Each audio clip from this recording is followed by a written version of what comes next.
आप देख सकते हैं कि आज जिला नागरिक अस्पताल के जो तमाम डॉक्टर्स हैं वो सांकेतिक हड़ताल पर हैं और ये हड़ताल आगे आने वाले दिनों में और ज्यादा भी देखने को मिल सकती है। वजह तमाम है, पहले भी एक बार सांकेतिक हड़ताल की गई कुछ घंटों के लिए, उसके बाद स्वास्थ्य मंत्री अनिल विज की तरफ से एक बार बैठक भी हुई थी, लेकिन तब डॉक्टर्स को मना लिया गया था। लेकिन आज यहां पर एक बार फिर से जो तमाम डॉक्टर्स हैं जिला नागरिक हॉस्पिटल के, वो सांकेतिक हड़ताल पर हैं।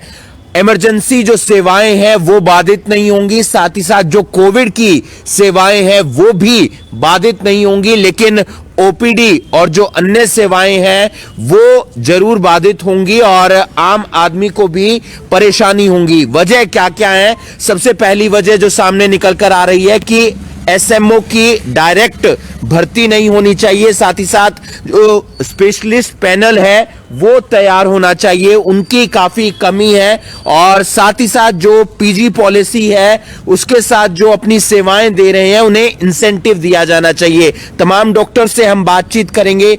सर, क्या क्या मजबूरियां हैं जिसके चलते आप बार बार इस तरीके से हड़ताल कर रहे हैं? क्योंकि ये पिछले 2 महीने के अंदर दूसरी बार है और बीच में एक बार और हो रहा था, वहां पर मना लिया गया था आपको। हमारा कोई इंटेंशन नहीं है हड़ताल करने की। डॉक्टर्स कभी भी नहीं चाहते कि पेशेंट्स जो है हमारे वो हमारी किसी वजह से सफ़र करें। हमने दिन रात कोरोना काल में मरीज़ों की सेवा की है, अपनी जान की परवाह किए बिना की है। हम केवल ये चाहते हैं कि सरकार हमारी बात सुने, जो हमारे मुद्दे हैं उसमें हम पब्लिक को चाहते हैं ज़्यादा बेनिफिट मिले। आप सरकारी अस्पताल किसी भी चले जाओ, आप देखो कितनी लंबी लंबी लाइनें लगी हुई हैं। जब तक हमारे स्पेशलिस्ट डॉक्टर नहीं होंगे तब तक हम कैसे उनको स्पेशलिस्ट, अब आज की डेट में हर कोई चाहता है कि मैं अगर सिविल हॉस्पिटल आऊँ या छोटे अस्पताल भी जाऊँ, मुझे एक स्पेशलिस्ट तो कम से कम मिल जाए। वो तभी होगा जब हमारा एक स्पेशलिस्ट कैडर अलग से बनेगा, जब उन स्पेशलिस्ट को उनका काम करने को मिलेगा। और उन स्पेशलिस्ट को, नए स्पेशलिस्ट को बाहर से अट्रैक्ट करने के लिए सरकार अब आज की डेट में एक नए स्पेशलिस्ट को अगर वो कहे कि 80,000 पे नए रखा जाएगी, तो ऑब्वियसली वो स्पेशलिस्ट बाहर 2 लाख 3 लाख तनख्वाह छोड़ के नहीं आएगा। तो कुछ हम ये भी नहीं कह रहे उतनी तनख्वाह दो, उससे कुछ इतना तो इंसेंटिवाइज कर दो कि उसको लगे कि मैं सरकारी अस्पताल में जो सेवा दे रहा हूँ, 24 घंटे काम कर रहा हूँ, उसका कुछ रिनाउंसिएशन उसको मिल जाए। तो यही हमारा वो है पर्पज़ कि जो स्पेशलिस्ट कैडर का हमने उसमें पे प्रपोजल हमने दिया कि उसमें 4th ACP का एक प्रोविजन होना चाहिए। एसएमओ की डायरेक्ट भर्ती ना हो, ये किस लिए? ये हमारा ऐसा है कि वो हमारी तीसरी डिमांड है। उसका सिर्फ एक पर्पज़ है कि जो व्यक्ति 20 साल तक इस जॉब में, कभी फील्ड में, कभी यहाँ सेवा करता है, उसको हर तरह का अच्छा एक्सपीरियंस हो जाता है। तो जब सरकार के पास एलिजिबल कैंडिडेट हैं 20 साल वाले, तो क्यों किसी को बाहर से बुलाकर स्पेशलिस्ट कैडर का, मतलब वो स्पेशलिस्ट को आप सिर्फ स्पेशलिस्ट को लगाते हो एसएमओ। एक स्पेशलिस्ट आज वो सर्जरी कर रहा है, आज वो मेडिसिन कर रहा है, कल आप उसको एडमिनिस्ट्रेटिव पोस्ट पे बिठाओगे, तो पहले जो कम स्पेशलिस्ट है उनको क्यों आपने एडमिनिस्ट्रेटिव काम करवाना? अगर कोई 20 साल के बाद प्रमोट होकर चाहता है खुद एडमिनिस्ट्रेटिव वर्क करना, वो उसकी अपनी मंशा है। लेकिन आज की डेट में जो स्पेशलिस्ट हमारे 20 साल बाद प्रमोट होते हैं, ज़्यादातर वो सिविल हॉस्पिटल्स में लगते हैं ताकि वो क्लिनिकल सर्विसेज प्रोवाइड करे। ये डायरेक्ट एसएमओ अगर स्पेशलिस्ट हम रिक्रूट करेंगे, ये फील्ड में भी जाएंगे और वहाँ पर कम सर्विसेज दे पाएंगे, एडमिनिस्ट्रेटिव सर्विसेज में ज़्यादा बिजी हो जाता है एसएमओ। तो हम ये चाहते हैं कि जब कैडर में इतने लोग हैं और उसमें फ्रस्ट्रेशन भी है कैडर में कि जी 20 साल हो गए, 22 साल हो गए, अभी तक प्रमोट नहीं हुए, फादर भी नौकरी में मेडिकल ऑफिसर और बेटा भी मेडिकल ऑफिसर, इतना तो कुछ सरकार को। और क्या मांग है? और हमारी पीजी पॉलिसी के अंदर कि हमें 40% जो इन सर्विस कैंडिडेट्स हैं उनको पीजी करने का मौका दिया जाए। सुप्रीम कोर्ट की कुछ गाइडलाइंस हैं, उसके ऊपर भी हमारी हेल्थ मिनिस्टर से बात हुई थी, उन्होंने कुछ लीगल ओपिनियन उसके ऊपर लेके कहा था कि नोटिफिकेशन आ जाएगी। उस बात को भी लगभग 1 महीना हो गया। उसके साथ इंसेंटिव की भी कोई बात? इंसेंटिव तो यही है कि जो स्पेशलिस्ट हमारे डायरेक्ट रिक्रूट होंगे या इन सर्विस भी जितने हमारे हैं, उनको एक 4th ACP मिल जाए, जिसके ऊपर मेन ऑब्जेक्शन है फाइनेंस का। तो उनको ये समझना चाहिए कि आपने अगर एक टेक्नोक्रेट को, एक डॉक्टर को आज की डेट में हायर करना है, चाहते हो वो सरकारी सर्विस में मेंटेन रहे, तो कम से कम उसको कुछ फाइनेंशियल बेनिफिट, कुछ इंसेंटिव, उसके अतिरिक्त तो सरकार से हम कुछ मांगें। तो आप देख सकते हैं अपनी मांगों को लेकर आज तमाम डॉक्टर्स हड़ताल पर हैं। हमारे साथ कुछ मैम क्या कुछ कहना चाहेंगे? लगता है दबाव बनेगा सरकार पर? बहुत ही जेन्युइन डिमांड्स है। डिमांड्स कोई भी ऐसी डिमांड नहीं है कि जिसे नहीं पूरा किया जाना चाहिए या फिर जिसके कारण कोई पेशेंट्स का नुकसान होगा। बहुत ही जेन्युइन डिमांड्स है और ये तो पूरी करनी ही चाहिए सरकार को। पहले भी सरकार ने कई बार इस तरीके से बातचीत करने का प्रयास किया है, हल नहीं निकला है। अब कोई आपको लगता है मैसेज वगैरह आएगा? जाना तो चाहिए मैसेज, बाकी देखो। किस तरीके से देखते हैं मैम, एकजुटता है सभी डॉक्टर्स के अंदर? सभी एकजुट होके सारे डॉक्टर साहब इकट्ठे हुए हैं और डेफिनेटली मैसेज आएगा और हमारी डिमांड्स पूरी होंगी। तो कहा जा रहा है कि जाहिर सी बात है कि जिस तरीके से तमाम डॉक्टर्स आज इकट्ठे हुए हैं, इनकी मांगों को माना जाएगा। ये हड़ताल सिर्फ करनाल के अंदर नहीं है, बाकी जो अलग अलग जिले हैं हरियाणा के, वहां पर भी नागरिक अस्पतालों के अंदर हड़ताल है डॉक्टर्स की। और उन्हीं मांगों को लेकर जो एक बार बताया गया कि डायरेक्ट एसएमओ की भर्ती नहीं होनी चाहिए और साथ ही साथ जो पीजी पॉलिसी है उसके तहत इंसेंटिव भी दिया जाना चाहिए, और भी कई मांगे हैं जिसको लेकर तमाम यहां पर आज डॉक्टर्स हड़ताल पर हैं। कुछ और डॉक्टर से भी बातचीत करना चाहेंगे, क्या कुछ कहना चाहेंगे सर? आपको नहीं लगता है कि इस तरीके से हड़ताल पर जाएंगे तो फिर आम पब्लिक भी परेशान होगी? देखिए, हमने अभी तक जहां तक संभव हो सका रोगियों के, आम जनता के पक्ष में ही अपने फैसले लिए हैं। बहुत समय दिया गया सरकार को और एसोसिएशन ने बहुत प्रयास किए अपने स्तर पे कि किसी तरह की असुविधा ना हो जनता को। लेकिन जब हालात इस मोड़ पे आ गए हैं जहां और कुछ विकल्प नहीं बचा है, तो हमारे पास और कोई विकल्प नहीं बचा है। और हमारी मांगे बहुत ही जायज़ हैं, बहुत ही आसानी से पूरी की जा सकती हैं और उसके अंदर कोई इतनी समस्या वाली बात है नहीं। पर पता नहीं क्यों इस चीज़ के ऊपर इतना अड़ियल रवैया बना हुआ है। कोई बातचीत वगैरह हुई है सरकार से पिछले दिनों के अंदर? अभी चल रही है बातचीत सरकार के साथ ना। आज भी, कल भी टाइम भी लिया था, कल नहीं मिल सके, आज फिर से मिलेंगे उनसे ही लोग। सरकार से हमारी ऐसा है कि 13 तारीख पिछले महीने की हमने जब स्ट्राइक की कॉल की थी तो हमें हमारे ऑनरेबल हेल्थ मिनिस्टर ने बुलाया था और उन्होंने अश्योर किया था कि आपकी सभी मांगों को मैं जल्दी से जल्दी पूरा करने की कोशिश करूंगा। और हम उनके आभारी भी हैं। उनके ऑफिस में जब फाइल जाती है वो अगले दिन उसको क्लियर कर देते हैं।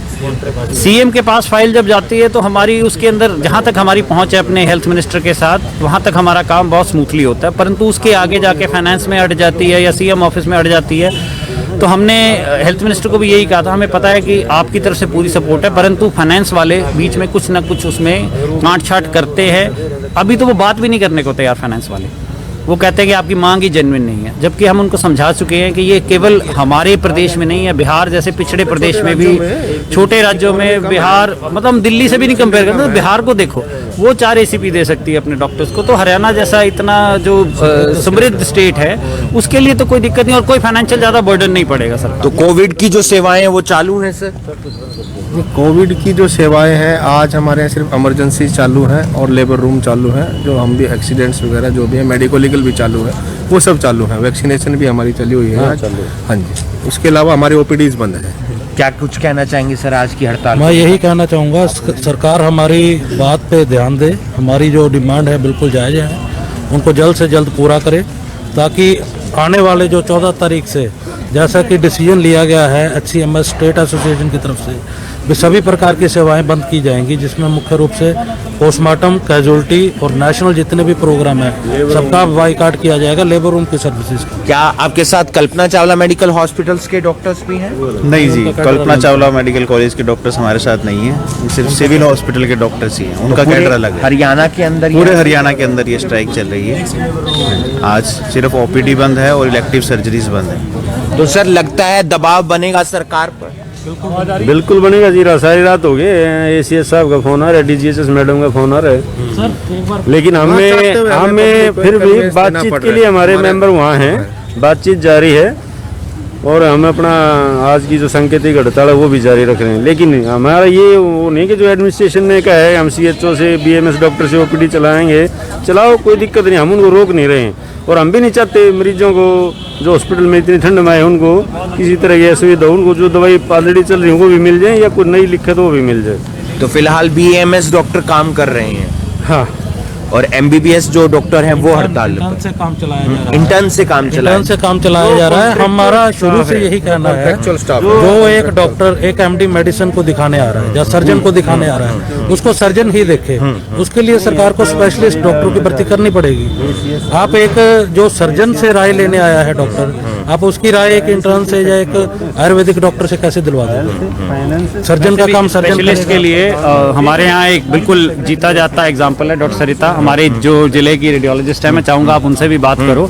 पिछले 14 साल से इस जिले में एक रेडियोलॉजिस्ट आई है। जब से इन्होंने पीजी करी है तब से अकेली यहाँ पर हैं, और कई बार तो इनको इस जिले के अलावा कुरुक्षेत्र, पानीपत, आसपास के जिलों में भी मेडिको लीगल ओपिनियन देने पड़ते हैं। तो ये बताता है कि कितनी कमी है रेडियोलॉजिस्ट की हमारे। मैं चाहता हूँ आप डॉक्टर सरिता से जरूर बात कितनी परेशानी आती है मैम इस बात की कि एक ही है और उसके लिए कभी आपको करनाल, कभी कुरुक्षेत्र, कभी आसपास के और जिलों में सेवाएं देनी पड़ती हैं? बहुत दिक्कत होती है। स्पेशलिस्ट कैडर बने तो ये सारी प्रॉब्लम जो है हमारी खत्म हो, क्योंकि ऐसा हो रहा है कि पिछले 14 साल से मैं अकेली रेडियोलॉजिस्ट हूँ यहाँ पर, जिसमें कि मुझे पानीपत में भी रेडियोलॉजिस्ट नहीं था, पानीपत के केसेस भी देखने पड़ते थे।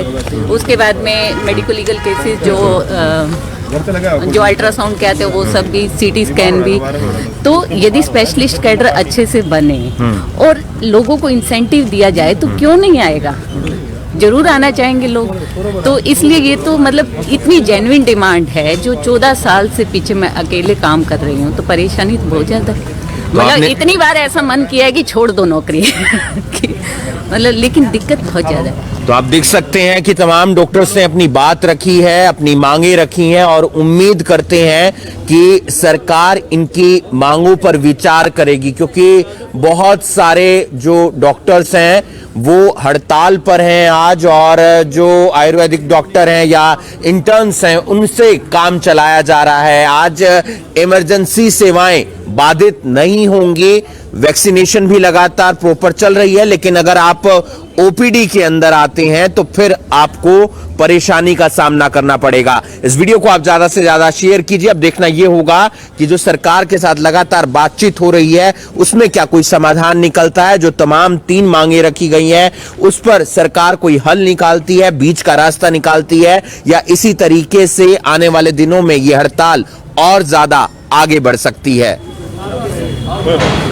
तो आज तमाम डॉक्टर्स हड़ताल पर हैं अपनी मांगों को लेकर, चाहे वो करनाल की बात की जाए या बाकी अलग अलग जिलों की बात की जाए। मांगे हैं कि डायरेक्ट एसएमओ की भर्ती नहीं होनी चाहिए, साथ ही साथ स्पेशलिस्ट जो डॉक्टर्स हैं उनकी संख्या बढ़ाई जानी चाहिए, और जो डॉक्टर पीजी करना चाहते हैं पीजी कैडर के अंदर उन्हें इंसेंटिव भी दिया जाना चाहिए। अलग अलग बातें सामने निकल कर आ रही हैं, कई मीटिंग भी हुई है, लेकिन कोई हल नहीं निकला है। ऐसे में आज जो हड़ताल है उसमें इमरजेंसी जो सेवाएं हैं वो तो बाधित नहीं होंगी, लेकिन बात की जाए वैक्सीनेशन को लेकर तो वो भी लगातार जारी है, लेकिन ओपीडी की जो सेवाएं हैं वो बाधित हैं। अगर आज मांगों पर विचार नहीं करती है सरकार तो 14 तारीख से पूर्ण हड़ताल पर चले जाएंगे डॉक्टर। ऐसे में आम जनता को भी परेशानी का सामना उठाना पड़ सकता है। इस वीडियो को आप ज्यादा से ज्यादा शेयर कीजिए और बाकी तमाम खबरों के लिए आप जुड़े रहिए करनाल ब्रेकिंग न्यूज के साथ। नमस्कार।